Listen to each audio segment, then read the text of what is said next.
I met Renee when I was 27, and from the beginning, she struck me as someone who moved through the world like she knew exactly where she was going. She was working as a receptionist at a dental office I'd been going to for years. Not a glamorous job, maybe, but she had this calm, collected air about her, like nothing rattled her. I remember being surprised when she smiled at one of my dumb jokes in the waiting room. Not a forced laugh, either, a real one. That moment stuck with me longer than I expected. We crossed paths again about a month later at a friend's housewarming party. I hadn't even realized we had mutual friends, but there she was, out of scrubs, in jeans and a soft gray sweater, holding a drink and talking easily to a group of people. When our eyes met, she smiled like she remembered me too, and that gave me the push I needed to walk over and start a conversation. From there, things moved steadily. Our first few dates were simple, coffee shops, dinners, weekend walks, but they felt easy, comfortable. She wasn't the type to play games. She said what she meant, and she expected the same in return. I respected that. Renee had strong opinions, a sharp wit, and a way of making you feel like she was already 5 steps ahead of the conversation. I think she liked that I wasn't trying to impress her. I just listened, really listened, and that seemed to mean something to her. Within a year, we were talking about moving in together. A little rental house just outside of town, nothing fancy, but it was ours. We split chores, cooked together most nights, and spent Sundays reading or watching old movies with takeout. We got married the following spring, a small ceremony in her cousin's backyard. Nothing over the top, just a good group of people, some food, and a lot of laughter. It felt like the start of something solid. At the time, I already had a daughter, Natalie, from a previous relationship. She was 5 when Renee entered her life, and to Renee's credit, she didn't try to jump into a mother role too fast. She gave Natalie space, showed up when it mattered, and over time they built their own bond. It wasn't perfect, blending a family rarely is, but it worked. And Renee, in her own way, grew into that part of our lives. Eventually, we bought a house, nothing massive, but with a backyard, a decent kitchen, and enough space for Natalie to have her own room. Renee took care of the place like it mattered to her. She had an eye for design, liked keeping the space just right.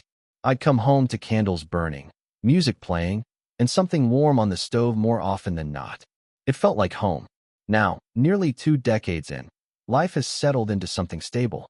Natalie is in college now, a couple towns over, but still close enough to visit. Renee doesn't work anymore. She stopped after our 5th anniversary, saying she wanted to focus on making our life run smoothly. I didn't argue. I was working full-time, and I appreciated everything she did to keep the house running. Groceries, appointments, bills, she handled all of it. Our routine isn't thrilling, but it's comfortable. Dinners at the table, quiet evenings with a show or a book, weekend errands, the occasional dinner with friends. Renee still keeps the house spotless. She still keeps that little chalkboard calendar in the kitchen with reminders for both of us. We've become that couple with matching mugs and an established bedtime, and honestly, I never minded that. It felt good to come home and know what to expect. I thought we had built something dependable, familiar in the best way, solid. At least, that's what I believed then. By most measures, our life had a calm predictability to it, the kind you don't really notice until someone else points it out. Friends used to tell us we were that couple, the ones who had it figured out. Renee would laugh it off, and I'd just nod, not because I thought they were wrong, but because there didn't seem to be anything extraordinary about what we had. We just worked. Not every moment was exciting, but there was a kind of quiet consistency to our life that I came to rely on. Our mornings were almost always the same. I was usually the first one up, old habit from work. I'd make coffee and scroll through emails while the house was still quiet. Renee would come downstairs about 30 minutes later, hair tied up, still in her robe, and sit beside me at the counter while I filled her mug. We didn't talk much early in the day. We didn't need to. She'd skim the news on her phone. I'd check the calendar. It was routine, comfortable. Natalie, when she was still living at home, was always the last one down.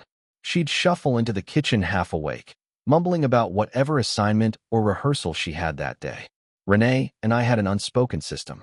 I handled anything with numbers, tuition, bills, taxes, and she covered the personal things. She always knew Natalie's schedule, who her favorite teacher was, whether she had enough gas in the car. Renee was organized in a way I'll never be. Her desk was always clean, Her lists always color-coded. When Natalie left for college, it was hard on both of us in different ways. Renee dove into her usual planning. Dorm supplies, meal prep ideas, setting up a weekly check-in routine, while I kept things a little closer to the chest. I missed her in the quiet parts of the day. The empty chair at the table.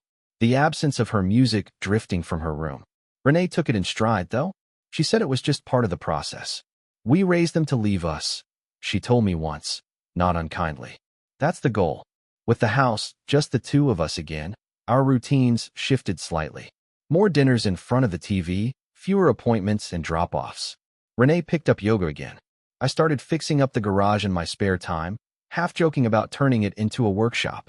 We talked about traveling more now that we had time. Nothing extravagant, just weekend trips. Somewhere with water. Maybe the mountains. Those conversations never felt urgent, more like placeholders for something to look forward to. I guess that's the thing about long relationships. After a while, you stop measuring them in milestones. You measure them in habits. In knowing what brand of peanut butter she likes without asking, or the way she hums when she's cleaning, or how she always saves the last piece of chocolate in the freezer and pretends she forgot it's there. That's what I held on to, I think. The details. The quiet. The shared space that no one else really sees but you. And at the time, that felt like more than enough. One of the things I appreciated most about life with Renee was how seamless things had become over time. We didn't have to talk through every detail.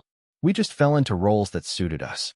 I handled the outside of the house, yard work, car maintenance, fixing that one drawer that always came off its track. Renee handled the inside, grocery lists, keeping the pantry organized, remembering birthdays I would have forgotten. It wasn't about gender roles or some rigid plan. It just happened naturally, and it worked for us. Weekends were usually our time. Saturday mornings were slow, coffee, newspapers, a walk through the neighborhood if the weather was decent. Sometimes Renee would drag me out to a farmer's market or a little antique shop downtown. She had a good eye for small things, little touches to add to the house. Framed prints, woven baskets, a new throw for the couch. I didn't always see the point of them, but I liked that she cared. I liked that she saw beauty in things that didn't serve a function. We weren't flashy, not by a long shot. We didn't do fancy dinners or post our lives all over social media. I didn't even have an account. Renee kept one, mostly to keep in touch with her cousins, old coworkers, and to follow design accounts she liked. I'd see her scrolling sometimes in the evenings, chuckling at a meme or saving a photo of a kitchen remodel she liked. She'd show me sometimes, and I'd nod, even if I didn't fully get it. That's marriage, I guess. Half the time you're in different worlds, but you keep finding small ways to meet in the middle. Natalie came home about once every 2 or 3 weekends. She liked the comfort of home, laundry done, fridge stocked, real sheets instead of dorm linens. Renee would plan a whole dinner around it, something with roasted vegetables and fresh bread, a dessert she knew Natalie liked. Those nights were my favorite.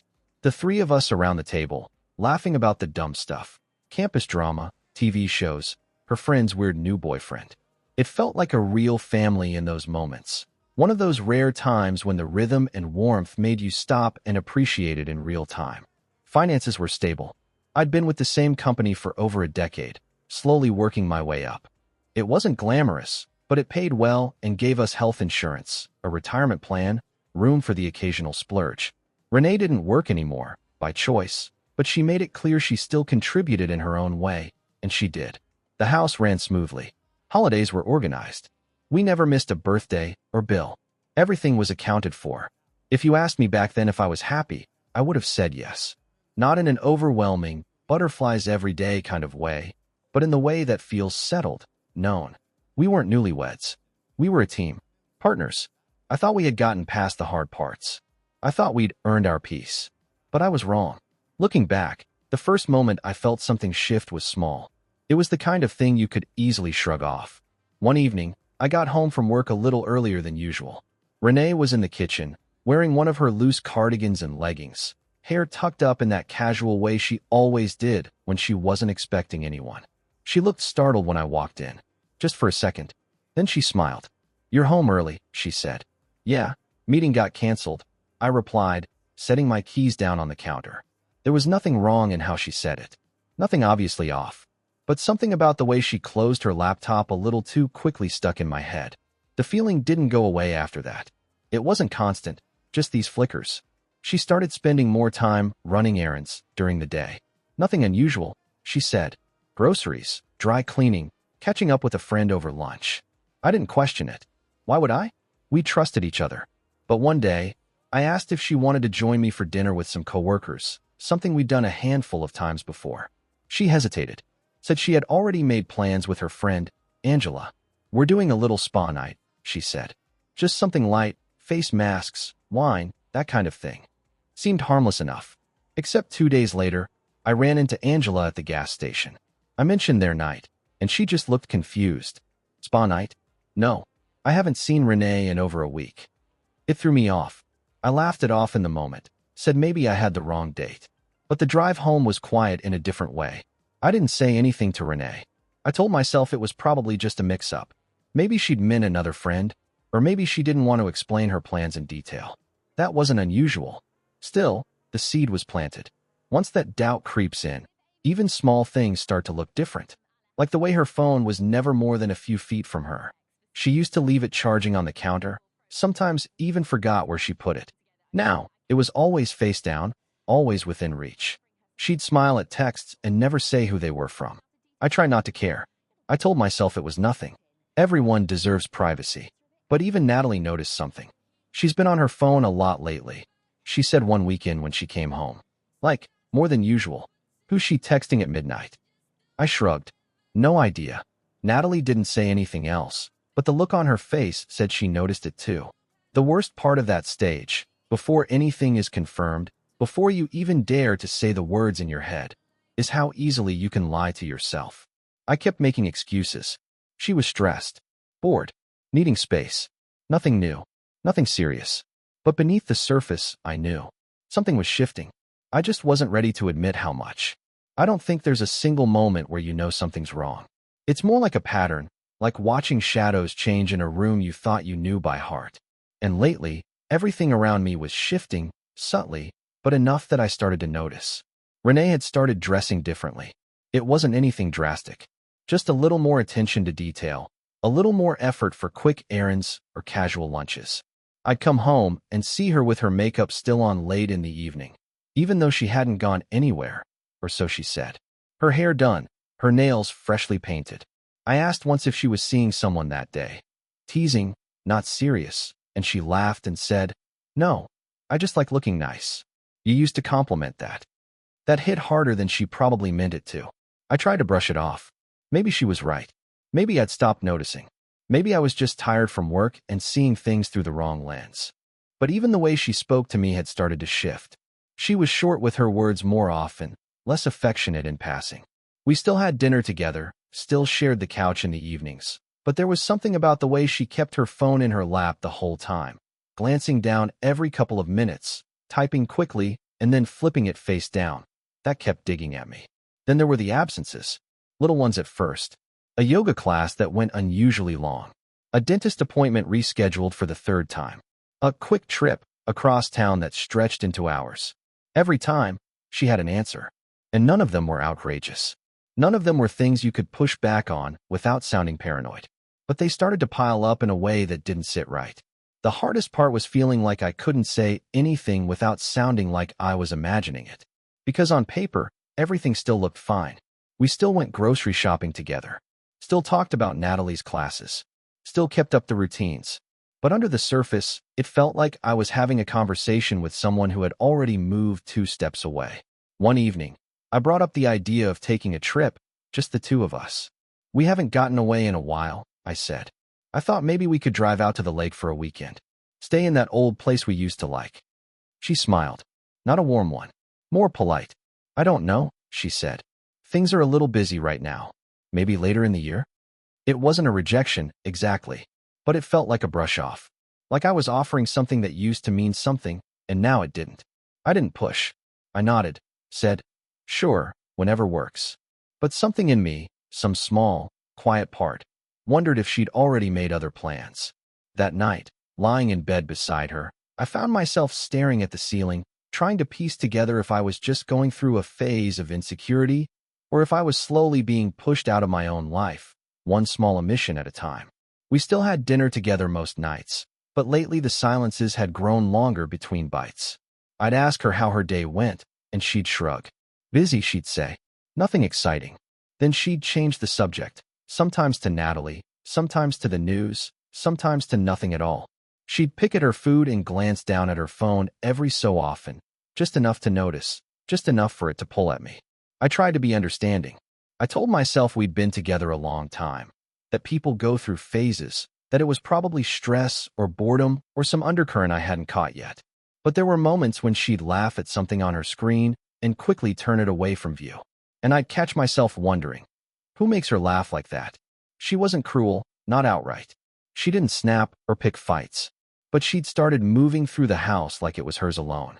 I'd come home and hear music playing in the kitchen, songs she never used to listen to. I'd find dishes in the sink, even though she always cleaned up right away before. She stopped folding my laundry. Not out of spite, just stopped. She said, "I figured you didn't mind doing your own. Like we were roommates now, not partners." One afternoon, I came home early from work. I'd had a meeting canceled and figured I'd surprise her with lunch. Nothing fancy, just sandwiches from her favorite deli, the one across town she liked but rarely visited. When I walked in, the house was quiet. Her car was in the driveway. I assumed she was upstairs. I called her name, no response. The bedroom door was shut. I knocked gently. "Hey, brought lunch." There was a pause. Then, "Oh, I already ate." Her voice didn't sound annoyed, just distant. I didn't ask why she hadn't come down. I didn't ask what she was doing in there.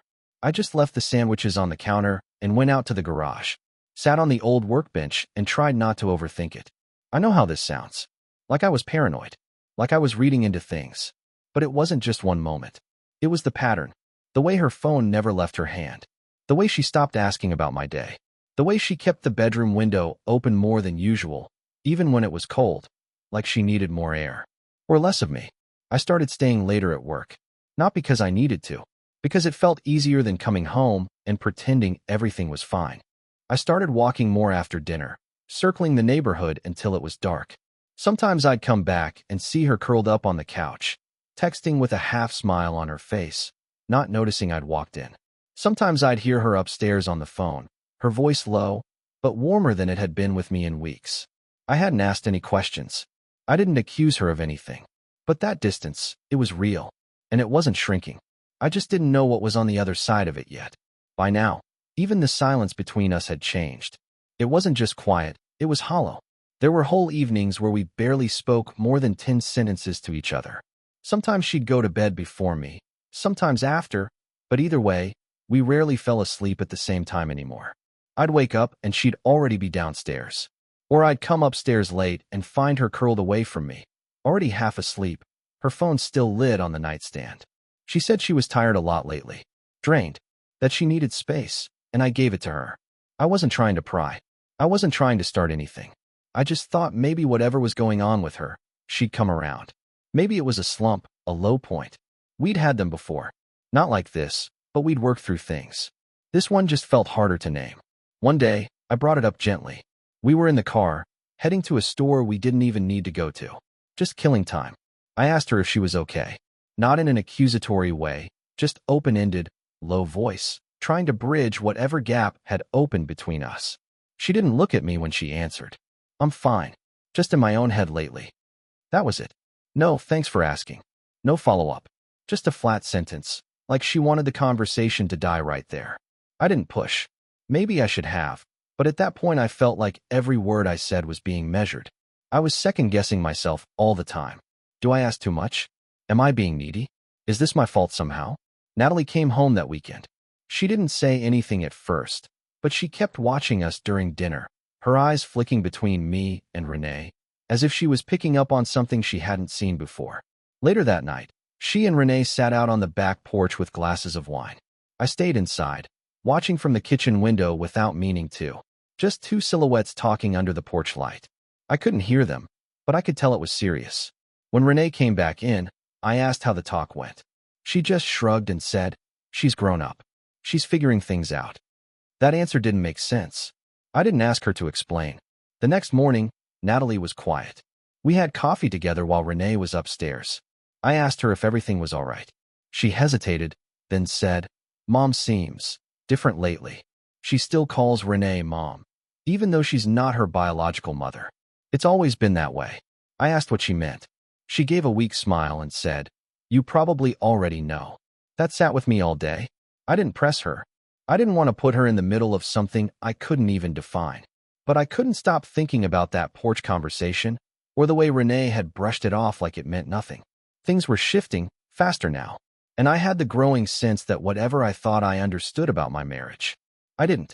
It happened on a Wednesday. I hadn't planned to come home early that day.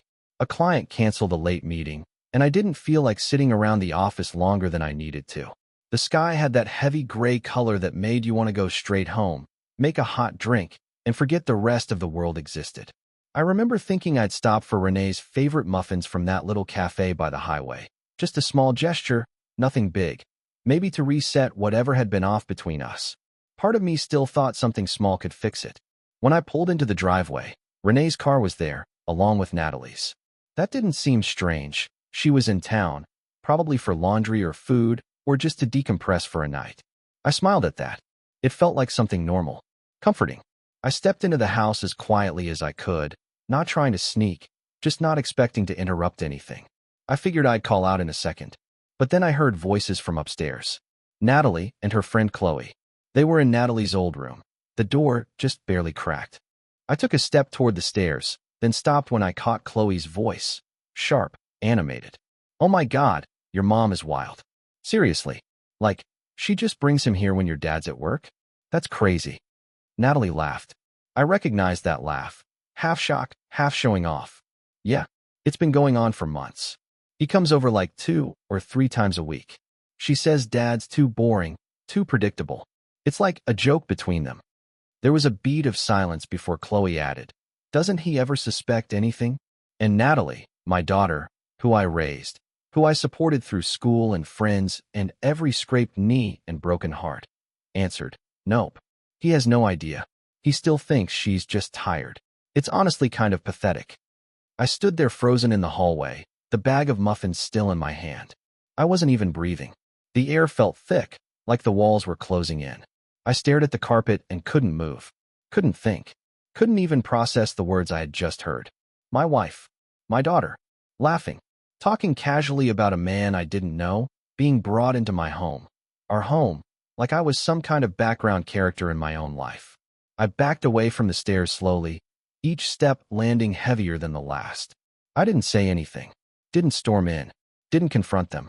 I walked back out the door, quietly, and sat in the car for 15 full minutes before I even realized I was still holding the damn muffins. I dropped them in the passenger seat and stared straight ahead, my knuckles white on the steering wheel. I didn't cry. I didn't scream. I just sat there, completely hollowed out, like someone had pulled the bottom out from under everything I thought I knew. I kept replaying Natalie's voice in my head, the casual cruelty in it, the way she sounded more amused than ashamed. That hurt in a way I didn't have words for. Worse than the betrayal itself, maybe, was knowing that they were comfortable living the lie, that they assumed I'd never find out, that I was so irrelevant to them that it didn't even matter if I did. And then it hit me.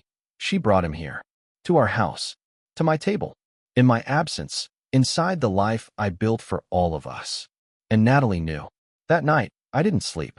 I stayed in a cheap motel near the freeway. I turned my phone off. I stared at the ceiling, letting the weight of it all settle.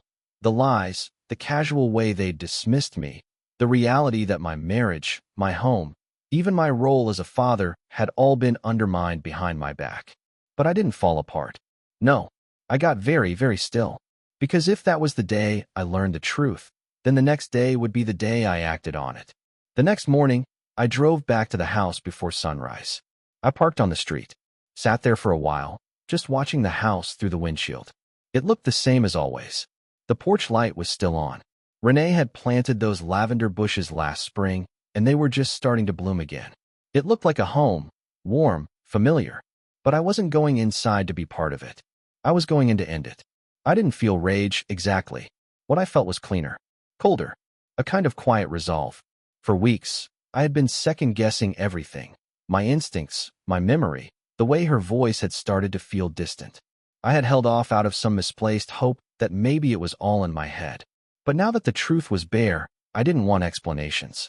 I didn't want apologies. I wanted out on my own terms. When I opened the front door, the house was still quiet. I didn't slam anything. I didn't storm in. I just walked to the closet, took out the big duffel bag, and started packing.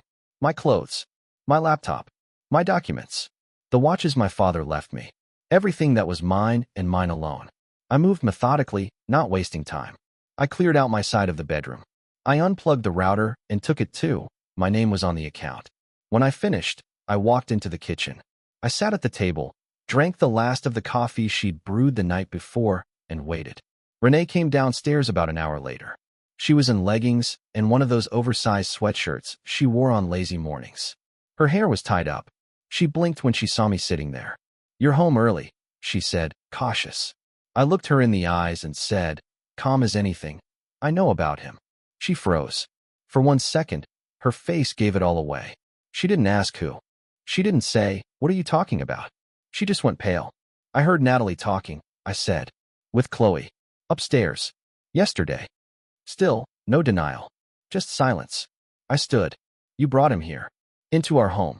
You disrespected me in every way imaginable. You thought I'd never find out." Natalie laughed about it. Like I was a joke. That's when the panic started showing. "Wait. Luke, can we just talk about this, please?" "No." I walked past her. "Go upstairs. Pack your things. Take Natalie's too. You're both leaving." She looked stunned. "You're kicking us out?" "Yes. I want you both gone. Today." "You can't do that." "I can. This house is in my name. The bills are in my name. The car you drive is in my name. I'm done paying for her tuition. You want to live your lives without me? Then live them. But not on my dime. Not in my house." She followed me as I walked to the front door, her voice rising. "Luke, don't do this. You're just hurt. Don't punish Natalie. She wasn't on it." She laughed. She knew. She chose her side. I opened the door, and with one arm, I threw her suitcase outside. Then another. And another. I went upstairs, grabbed Natalie's backpack and clothes, and tossed those too. One by one, onto the lawn. Renee shouted, cried, begged. I didn't answer. I got into my car and drove away. That afternoon, I filed to suspend the tuition payments. I called the car dealership and reclaimed the lease. By evening, I had blocked them both. No texts, no calls, no pleading voicemails. They could talk to each other now, lean on each other now. They had made that choice without me, and I was making mine. And that night, for the first time in years, I slept soundly. Because finally, everything I had been fearing was over. The first morning I woke up in the apartment, I didn't know what to do with the silence. It was clean, quiet, and unfamiliar. No coffee brewing, no footsteps upstairs, no voices filtering in from the hallway. Just me, a bare room, and a single mattress on the floor. You'd think it would feel empty, but it didn't. It felt open, like the start of something I hadn't let myself want until now. I spent the next few weeks rebuilding my life, piece by piece. I got a new number. I told the people who needed to know what had happened, not in dramatic detail, just enough to explain why they shouldn't bother passing along any messages from Renee or Natalie. I didn't respond to their emails. I didn't listen to the voicemails. One of them even tried showing up at my job, but I made it clear through security that I didn't want contact. I didn't owe them a second conversation. I'd said everything with my actions. And with each day that passed, something in me settled. I started going to the gym again. Not to punish myself, not to escape, just to feel my body working again. I started cooking real meals, learning how to take care of myself in small, deliberate ways. I bought furniture slowly, one piece at a time, each thing chosen just for me. No compromises, no negotiations, just mine. It was during one of those gym visits, a Tuesday, middle of the day, that I met Lena. She wasn't flashy or loud, just real, grounded. She smiled when I held the door open for her, and we ended up talking near the water fountain for 20 minutes about nothing and everything. It felt easy. It felt unforced. We grabbed coffee a week later, and then dinner the week after that. I didn't tell her everything at first.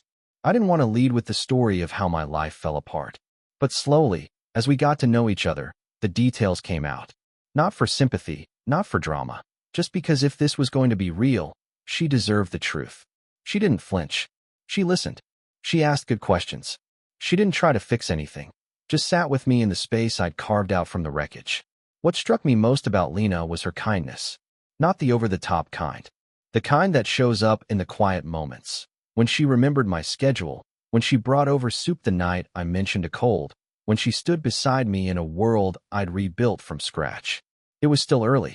We weren't talking about forever, but it was something honest, something clean. And for the first time in a long time, I didn't feel like I had to look over my shoulder. I wasn't recovering anymore. I was living. And every day, the past felt just a little bit further away. Some people think closure comes from confrontation, from hearing the apology, from watching the other person crumble or regret what they did. I used to believe that too. That maybe one day, Renee would call, and I'd pick up. That Natalie would send a message that would somehow undo what she'd said. But now, months later, I've realized something simpler and much more true. Closure isn't something you get from other people. It's something you decide to give yourself. They still tried reaching out at first. A few emails. A letter, once, folded in half and slid under the door of my apartment. I didn't open it. I just tossed it in the trash with the rest of the junk mail. Not because I hated her, but because I was done giving her space in my mind. There was nothing left to salvage. I didn't follow them online. I didn't ask around. I didn't need updates. They had made their choices. I had made mine. And even though it hurt, even though I'd lost a marriage and the relationship I thought I had with my daughter, I'd gained something else, my self-respect. My life looks different now. It's smaller in some ways, quieter, but it's mine. I walk into my apartment and nothing feels forced. Nothing feels like I have to brace for something hidden beneath the surface. Lena's part of that too. She doesn't try to fill the space Renee left. She just shows up, steady, thoughtful, present. We're building something slowly, deliberately. And I like that. I like that there's no rush, no pretending. Just two people being honest with each other. Sometimes I still think about the day I overheard Natalie's voice. How casually she said it. How far away from me she sounded.